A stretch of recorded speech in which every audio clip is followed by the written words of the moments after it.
It's Piss and Vinegar Day 119, shoulders and biceps. So one, I need to stop swearing for the algorithm at the start of the video, so I'm going to start saying frick and heck from now on for a little bit, see if my videos do better. I think it's kind of funny anyway. Heck and frick is very, it's like a, it's just very like LA liberal like language. I find it very amusing. So I'm going to start saying frickin' and heck, and I like it.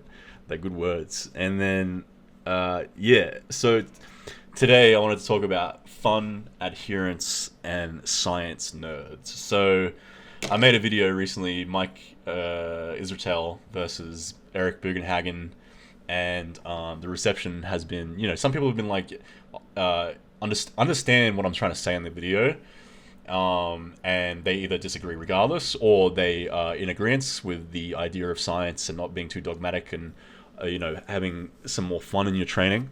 And then other people generally just misinterpret the video and don't understand what I'm trying to say, and make it seem like I'm trying to make a high intensity versus volume argument, which I'm not. But I just wanted to kind of talk more about science nerds and fun and adherence. And I was really thinking about this today, where it's something I talk about a lot, but adherence at the end of the day is so fucking important. It's the be all end all in everything. You could have the dumbest mother fricker in business, and if he just never gives up, 90% of the time these people succeed. So obviously the more optimal something is, and then adhering to it, is going to be even better. You have some high IQ genius in science, or not science, a high IQ genius in business, and he can adhere to his practices. He's going to be more likely to succeed than the idiot who is also got an indomitable willpower. But at the end of the day, they're both likely to succeed. And the same thing goes for exercise science. So I wanted to play devil's advocate and take the assumption that high intensity works less effective. In this, today's argument isn't so much science versus bro science. It's high intensity in regards to the bro science and science. So I wanted to go by the assumption, let's just say devil's advocate, high intensity isn't as effective as volume. And nor am I a Mike Mensa type person where I say volume doesn't work, because that is just denying reality. In the same way that volume people saying high intensity doesn't work are also denying reality. I'm not denying that volume absolutely can work if you do it correctly and you can adhere to it. I'm more denying the idea that for most people it is optimal in the sense that it's hard to adhere to. But let's just say high intensity is slightly inferior. Let's say it's 5-10% less effective, which is demonstrably untrue for anecdotes and science. But let's just say it is. If you take high intensity sessions, which are typically 20-30 minutes long, and then you take a volume workout that is extremely convoluted and like an hour and a half, 2 hours long, give or take, one is far more easily adhered to. So in my case, I would, for years, try and do volume, and I would do all the periodization techniques that made it far too convoluted, and the workouts are too long, and I'm finding I was having to auto-regulate my volume all the time to recover correctly and, mitigate injuries and stuff, and even then I was failing quite a lot because it's very difficult not to get wear and tear with volume. Let's say that's still superior.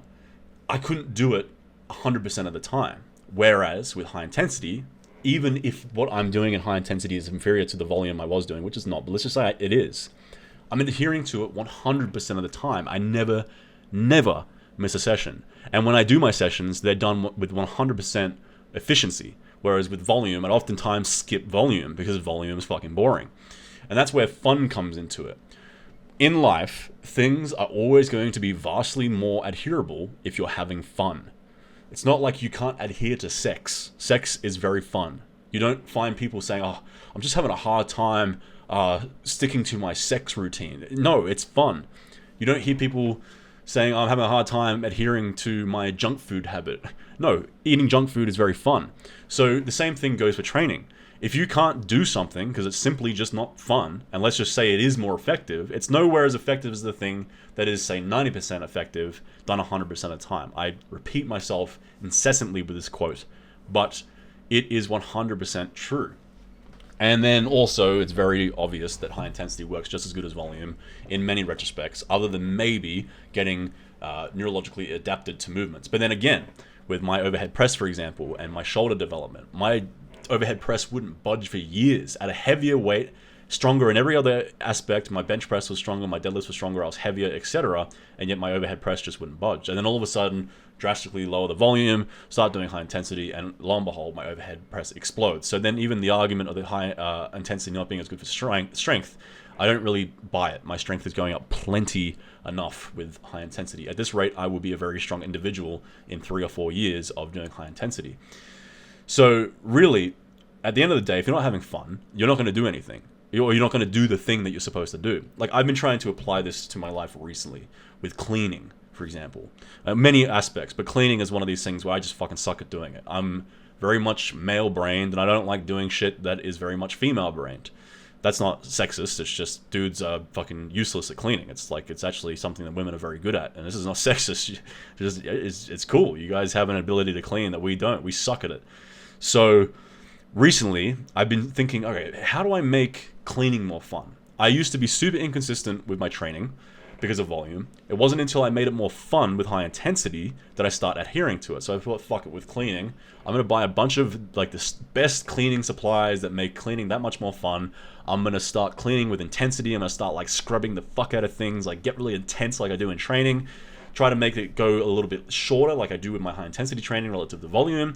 I started putting on fucking metal when I clean. I listen to like Pantera, or I listen to like a really intense audiobook, like a Warhammer 40k audiobook, something that's just generally entertaining. Or sometimes when my mum comes around to visit, because I love my mum and she's awesome and I just love having discussions with my mum, I just use the time when I'm discussing things with my mum to just start cleaning, because I'm preoccupied. I'm cleaning, but I'm talking to my mum and I'm really enjoying myself. So lately I've been thinking, how do I make cleaning more fun?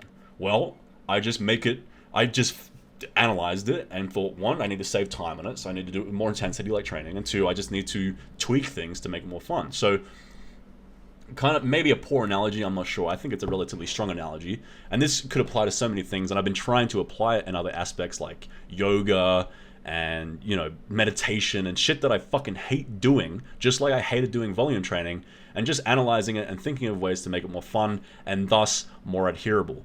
Even though the way I clean might not be as optimal as the way someone who slowly cleans and does 3 hours of cleaning cleans, I actually do it now. I'm 90% of the way there. And in training, it's actually, you know, 1-to-1. Volume and intensity are pretty much equal, especially in the size gaining weight. And oftentimes, high intensity yields better gains even when all things are equal. Even when people are adhering to volume relative to high intensity, it is demonstrable many times people get better gains. In my case, anecdotally, and thousands of anecdotes, people have gotten better gains. Now, obviously, anecdotes are only one part of the pie. When you look at the white papers, it's typically even. It's very seldom do you see one better than the other, unless the white paper is biased towards one or the other, which typically these white papers are biased towards not high intensity, volume. But when all things created equal, a lot of times actually high intensity yields better results. So I'm all over the place right now, but I'm trying to really just nail home the point that if things are fun, you're more likely to adhere to it. And this could, you know, maybe you just like, if you find the science of volume fun, which, you know, I actually have in the past. Back when I was doing powerlifting, I actually found it very fun. I found it fun calculating all these different parameters to get strength gains. But then somewhere along the lines, I was like, yeah, but now I'm getting injuries and I don't really give a fuck about powerlifting and being a fat piece of shit. And I kind of want to get aesthetic and just jacked. What should I do instead? And then eventually I came up to high intensity, and all of a sudden with high intensity, a lot of the numbers that I used to lift when I was doing powerlifting and volume are starting to get pretty close now just through high intensity at a far lighter weight anyway. So yeah, if you have fun with volume and it's working for you, by all means, don't switch to high intensity. That'd be retarded.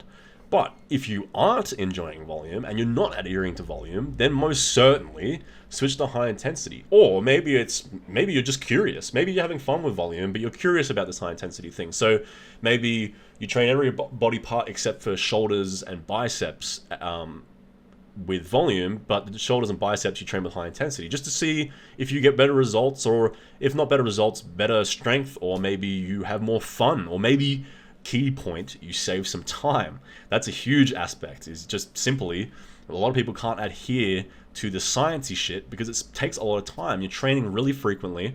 Some of these programs you're doing, 2-3 hour long workouts, and then you're spending a bunch of time, around the workout thinking about the programming and auto-regulating your training and thinking, oh fuck, my joints are aching, so I better lower the volume, or I can't sleep because my central nervous system is fucking overtaxed from doing too much volume on my deadlifts. I better auto-regulate that, and it's this fucking science experiment, which by all means can be fun for some people, but for me that is no longer fun. I'd much rather just do one set to failure once a week, inadvertently at the same time get better gains than I've ever gotten before, and know that I'm 100% recovered every time because I'm not doing a bunch of fluff and junk volume, and I'm resting enough by not doing a bunch of frequency, because a lot of the volume training has you doing a shit ton of frequency also to make up for the fact that you're not doing a bunch of intensity. So again, I might sound like a volume hater and a science hater, and in a way I kind of am, but in a way I'm not, because also there, you do have to adhere to science. Science is the baseline of all things, but you have to take it with a grain of salt, because we don't understand every single aspect of exercise science, especially this new science. And any of you guys who are listening right now who are on the side of science and you think I'm retarded, so be it. But hopefully you can see some of the logic in what I'm saying. I'm not saying that volume is inferior in its results if you do it right. I'm just saying a lot of times it's much more adherable, which yields better results. And really fun. Fun is the main key component to this. The main point of this video is just to have fun, man. We're here for maybe 60, 70, 80 years if you're lucky. Then we go up to the clouds. Would you rather be bored and miserable and neurotic and analyzing every aspect of your life with science? Or would you rather use creativity sometimes and discover new things that science hasn't even discovered yet? Which is kind of what that other video is about with Eric Bugenhagen and Mike Israetel. Again, a lot of people misinterpreted it, and that's fine. And some people didn't misinterpret it and they just disagreed, and that's fine too. Anyway, that's enough for that topic. Maybe I'll talk about it and a few weeks from now when I have some more perspectives. And my ideas on my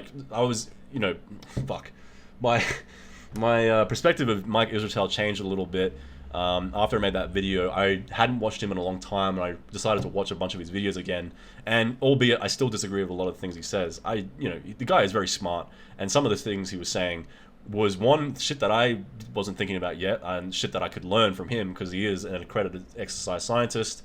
But generally, yeah, you have to understand that when I make videos, I'm a very opinionated person, and some of the things I say it dogmatically on my own perspectives.